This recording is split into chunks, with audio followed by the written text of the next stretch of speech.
सच में दुनिया पागल खाना है और यहाँ पागल ही रहने वाले लोग हैं। कुछ ज़्यादा ठीक इनका होगा नहीं, और रहना हमको पागलों में ही है। क्योंकि आप कहाँ रहोगे? आप कहोगे कि संसार छोड़ देते हैं, तो कुछ लोग कहते हैं इनसे दूर जाना है, भागना है। कहाँ जाओगे दूर? कहाँ जाओगे? उत्तराखंड भागोगे? उत्तराखंड में पागलों की भीड़ बढ़ती जा रही है, कहाँ जाओगे?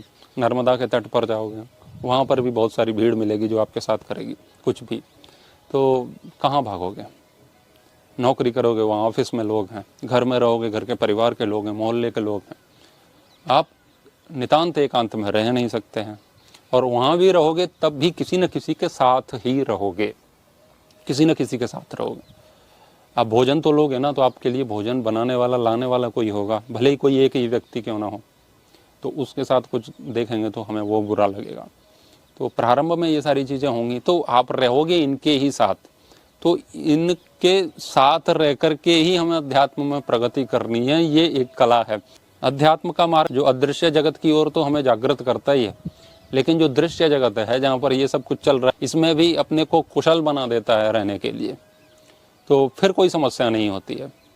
अब लोग कहते हैं मेरे दोस्त ऐसे हैं, मेरा परिवार ऐसा है, मेरे साथ ऐसा ऐसा करते हैं। तो क्या लगता है, ये जो लोग प्रवचन दे रहे हैं, जो इस मार्ग पर हैं, तो क्या लगता है इनकी एक ऐसी सोसाइटी है, ऐसा समूह है जहाँ पर कोई कुछ गलत नहीं करता है और सब सबके अनुकूल रहते हैं? ऐसा बिल्कुल नहीं होता है। तो रहना तो उनके ही बीच में है, घर परिवार में रहना है।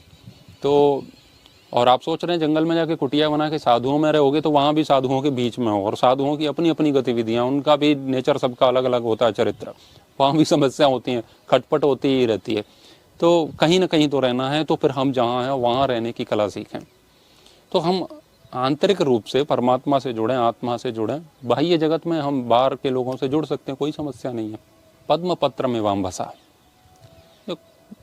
ब्रह्म में अपने कर्म को अर्पित करते हुए कर्म करो, और जो ऐसा करता है वो बिल्कुल वैसे ही पाप से लिप्त नहीं होता है जैसे कि कमल का पत्र जल में रहते हुए भी कमल का पुष्प जल से निर्लिप्त रहता है।